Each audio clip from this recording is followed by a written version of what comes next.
Hi hello welcome to my YouTube channel. இன்றைக்கி சூப்பராக நல்லா டேஸ்டியாக நம்ம க்ரீமி சிக்கன் குருமா பண்ண போகிறோம். சிம்பிளாக ஈஸியாக க்ரீம் இல்லாதவே நம்ம கோகோனட் மில்க் வச்சுட்டு அதுக்கப்புறமா ஈஸியாக 2-3 இன்க்ரீடியன்ட் வச்சுட்டு குயிக்காக பண்ணுற மாதிரி இன்றைக்கி சிக்கன் குருமா பண்ண போகிறோம். இது வந்து சப்பாத்திக்கு, ரைஸ்க்கு, பரோட்டாக்கு, பூரிக்கு எல்லாத்துக்குமே நல்லா சூப்பராக இருக்கும், நல்லா டேஸ்டியாக இருக்கும். வாங்க பார்க்கலாம் இதுக்கு தேவையான பொருள் என்னென்னட்டுன்னு. பாருங்கள், ஒரு பேனில் கொஞ்சம் தண்ணி சேர்த்துக்கணும். நம்ம இதில் வந்து ஒரு 10லேருந்து 15 வரைக்கும் பாதாம் நல்லா ஊற வச்சு எடுத்து வச்சுட்டு அது சேர்த்துக்கலாம். மீடியம் சைஸு 2 ஆனியன், இது ரெண்டுமே கொஞ்சம் நல்லா பாயில் பண்ணி எடுத்துக்கலாம். இது வந்து ஒரு பேஸ்ட் பண்ணணும், அதுக்கோசரம் தான் நான் பாதாம் வந்து ஊற வச்சு வச்சுக்கிறேன். கொஞ்சம் சாஃப்ட் ஆகிடும் நம்ம மிக்சியில் அரைக்கும் போது. நீங்கள் வேணால் அப்படியே வேணும்னா கூட சுடு தண்ணியில் சேர்த்து நம்ம இந்த டைமில் குக் பண்ணி எடுத்துக்கலாம். ஒரு சைடில் வந்து பேன் வச்சுட்டு ஆயில் சேர்த்துக்கலாம். நான் வந்து கோகோனட் ஆயில் தான் சேர்த்துக்கிறேன். நீங்கள் வேறு எந்த ஆயில் இருந்தாலும் சேர்த்துக்கலாம்.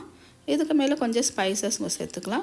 பாருங்கள், ஒரு 3 காஞ்ச மிளகா, பட்டை 2, லவங்கு, அது மாதிரி ஏலக்காய், பிரியாணி இலை எல்லாமே சேர்த்துட்டு 2 நிமிஷம் ஆனோன்னு மீடியம் சைஸ் ஒரு வெங்காயம் கட் பண்ணி எடுத்து வச்சுருக்கிறேன். ஒரு 3 க்ரீன் சில்லி, கொஞ்சம் கருவேப்பிலை சேர்த்துட்டு நல்லா வதக்கி விட்டுக்கலாம். ஒரு சைடு பாருங்கள், இந்த மாதிரி நல்லா கொஞ்சம் வெந்தோன்னு இது ஒரு சைடில் ஆற வச்சு எடுத்து வச்சுக்கலாம். அதுக்கப்புறமா இதுக்கு மேலவே ஜிஞ்சர் கார்லிக் பேஸ்ட்டு சேர்த்துட்டு ஒரு பெரிய சைஸ் தக்காளி கட் பண்ணி சேர்த்து நல்லா மிக்ஸ் பண்ணி விட்டுக்கலாம். இது ஃபுல்லாக கொஞ்சம் வந்து இந்த கிரேவி கொஞ்சம் திக்காகிற மாதிரி. என்கிட்ட கோகோனட் மில்க் இருக்குது, இது ஒரு சைடில் சேர்த்து வச்சுக்கலாம். அப்புறமா நம்மளுக்கு தேவைப்படும். பாருங்கள், இந்த மாதிரி ஜாரில் நம்ம சேர்த்துட்டு சுடு தண்ணி மிக்ஸ் பண்ணி வச்சுக்கலாம். சிக்கன் வந்து மீடியம் சைஸ் சிக்கனு 1.5 kg அளவு இருக்குது. இது நல்லா வாஷ் பண்ணி எடுத்து வச்சுட்டு இதில் சேர்த்துக்கலாம். சேர்த்துட்டு நல்லா மிக்ஸ் பண்ணி விட்டுடலாம். ஃபுல்லாக இது சிக்கனில் இந்த ஆயில் எல்லாமே இந்த மசாலாலாம் கொஞ்சம் நல்லா சேரட்டும். ஃபுல்லாக மேலே கீழே நல்லா மிக்ஸ் பண்ணி விட்டுடலாம் ஒரு 5 நிமிஷம் வரைக்கும். பாருங்கள், இந்த அளவுக்கு மிக்ஸ் பண்ணி விட்டுட்டோம். சால்ட் இந்த ஸ்டேஜில் சேர்த்துக்கலாம். ஃபுல்லாக தேவையான அளவு சால்ட்டு சேர்த்துக்கலாம். அதுக்கு மேலே டர்மரிக் சேர்த்துக்கலாம் ஒரு 1/2 டீஸ்பூனு. 1.5 டீஸ்பூன் அளவு கொரியாண்டர் பவுடர் சேர்த்துட்டு இப்போ நல்லா மிக்ஸ் பண்ணி விட்டுடலாம். மேலே கீழே ஃபுல்லாக இந்த சிக்கனில் நல்லா இது மசாலா எல்லாமே நல்லா பிடிக்கட்டும். அந்த அளவுக்கு மிக்ஸ் பண்ணிவிட்டு ஒரு 5 நிமிஷம் வரைக்கும் மூடி வச்சிடலாம். நல்லா குக் ஆகட்டும். இதுக்கப்புறமா பாருங்கள், ஒரு 5 நிமிஷம் நம்ம நல்லா விட்டுட்டோன்னா தண்ணி எல்லாம் நல்லா அதிலே வந்துச்சு. நம்ம தண்ணி எதுவுமே சேர்க்கல, ஏன்னாக்கா நல்லா மிக்ஸ் பண்ணி விட்டுடலாம். இப்போது மேலே கீழே சிக்கனு நல்லா மிக்ஸ் ஆகட்டும். இந்த சிக்கனு பாருங்கள், இதில் நம்ம சால்ட் எல்லாமே சேர்த்துக்கிறதுனால நல்லா மிக்ஸ் ஆகிடுச்சு.